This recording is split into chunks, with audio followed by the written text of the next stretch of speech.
মই সন্ধিয়াৰ শুভেচ্ছা যাচিছোঁ। মই আজিৰ এই প্ৰেছ মিটৰ দ্বাৰা এইটোৱে স্পষ্ট কৰিব বিচাৰিছোঁ যে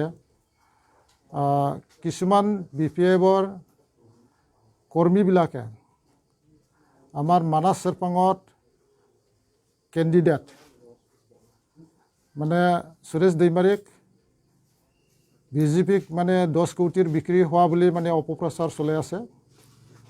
এইটো সম্পূৰ্ণভাৱে মিছা। আৰু যিবিলাকে তেনেকুৱা মানে অপপ্ৰচাৰ চলাইছে মই ধিক্কাৰ দিছোঁ যে তেওঁলোকে যাতে মানে অনাগত দিনত তেনেকুৱা মানে মিছা অপপ্ৰচাৰ নকৰে। মই তেওঁলোকক ধিক্কাৰ জনাইছোঁ যে তেওঁলোকে আজি বিকাৰগ্ৰস্ত হৈ গৈছে। তেওঁলোকৰ হাৰাটো নিশ্চিত হৈ পেলাই তেওঁলোকে আজিৰ মানুহৰ মাজত কোনো ইছ্যু নাই। মিথ্যাচাৰৰ তেওঁলোকে আশ্ৰয় লৈছে। তেওঁলোকে মানাছ চেৰপাং হাৰাটো স্পষ্ট হোৱাৰ কাৰণে এই মিছা অপপ্ৰচাৰটো কৰি আছে, যাতে পৰৱৰ্তী কালত তেওঁলোকে তেনেকুৱা মিছাৰ আশ্ৰয় নলয় মই সকীয়াই দিছোঁ। আৰু যাতে ৰাইজেই BPFৰ যিটো মানে অপপ্ৰচাৰ ইয়াত ভুল নাযায়, সেইটো মই আমাৰ মানাছ চেৰপাংবাসীক অনুৰোধ কৰিছোঁ। আমাৰ দল আজি চৰকাৰ গঠন কৰিবলৈ গৈ আছে। আমাৰ দলৰ যিকোনো কেণ্ডিডেট কাৰো লগত বিক্ৰী নহয়। BPFৰ দালালিবিলাক নিজে বিক্ৰী হৈ আছে। তেওঁলোকৰ কোনো নীতি আদৰ্শ নাই। আজি এই নীতি আদৰ্শ নাথাকাৰ কাৰণে হয়তো মানে তেওঁলোকৰ নেতা কৰ্মী একফালৰ পৰা মানে গুচি যাই আছে।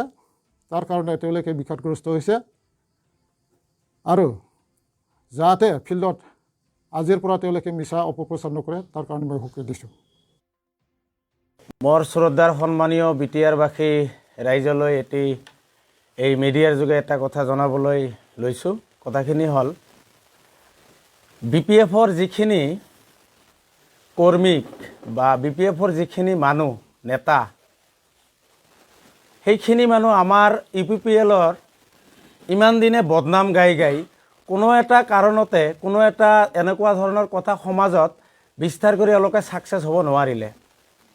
এই প্ৰমোদ বৰাই আমাক গাহৰি খাব ক'লে, এই এপচুৱে বোলে আমাৰ মাটি নিলে, এই এপচুৰ বোলে UPPL দল মানে বোলে এপচুৰ দল, UPPL জিকিলে বোলে আমাক খেদাই দিব।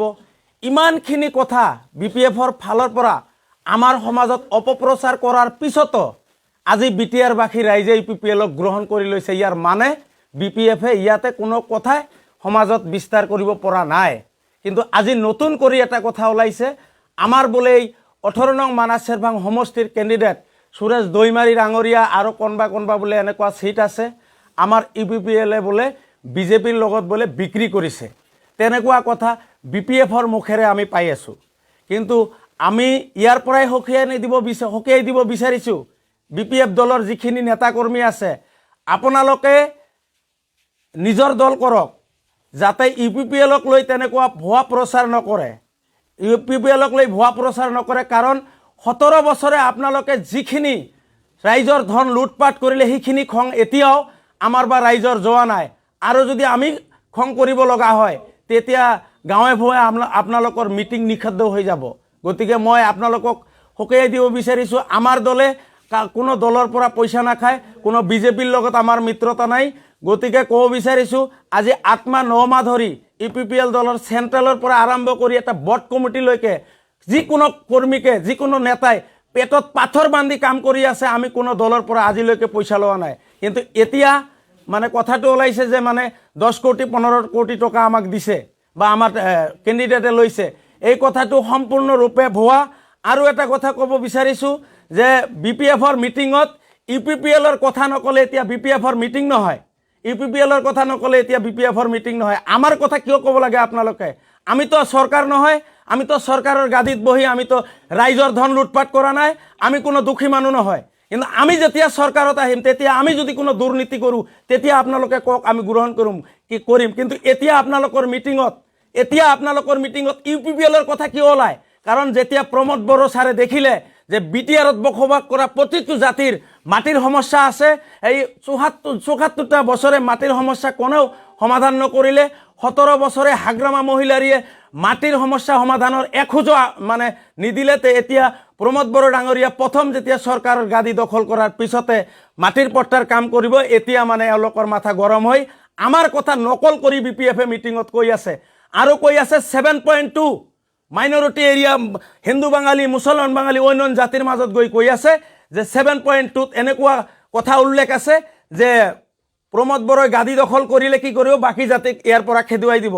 এনেকুৱা BTCত কোনো নেতা আছে নেকি? মই বহিম এওঁৰ লগত, যদি এনেকুৱা চুক্তিত দেখুৱাই দিব পাৰে মই তেওঁৰ দল কৰিম। আৰু যদি নোৱাৰে এওঁ UPPL কৰিব নেকি চেলেঞ্জ কৰিলোঁ আমি। আমাৰ লগত আছে BTR চুক্তি। 7.2 কি বস্তু আমি জানো তো। গতিকে নিজৰ জাতিক, বঙালীয়ে হওক, এছামিছে হওক, ৰাভাই হওক, গাৰোই হওক, মুছলমানে হওক, যিখিনি মানুহ UPPLত জড়িত হৈছে, UPPL কৰি আছে, কোনেও কাৰো জাতিক বিপদত পেলোৱাৰ কাৰণে UPPL দল কৰা নাই। আমি জাতীয় সত্তা, জাতীয় সংগঠন কৰি আহিছোঁ। আমি লৰাই কৰিব জানো ৰাইজৰ কাৰণে। BPFৰ নেতাক সকীয়াই দিছোঁ আপোনালোকৰ কাৰণে, নিজৰ পেটৰ কাৰণে আমি দল নকৰোঁ। যদি এই জাতিক কেনেকৈ উদ্ধাৰ হয় সেইকাৰণে আমি UPPL দল কৰি আছোঁ। আৰু এই BTRত যিমান জাতি জনগোষ্ঠীৰ মানুহ আছে যাতে সকলোৱে এটা নিৰাপত্তাত থাকিব পাৰে, ইয়াৰ এটা ডিজাইন তৈৰি কৰি আমি এইবাৰ UPPL চৰকাৰ আনিম, এই আশাৰে আমি UPPL কৰি আছোঁ। কিন্তু ইয়াৰ মাজত আপোনালোকে আমাৰ দলৰ যাতে কোনো বদনাম নকৰে তাইলৈ আমি সকীয়াই দিছোঁ। নহ'লে ইয়াৰ বিপৰীতে আমি যদি খং কৰিব লগা হয়, ঘটনাৰ কাৰণে দায়ী কিন্তু BPF থাকিব।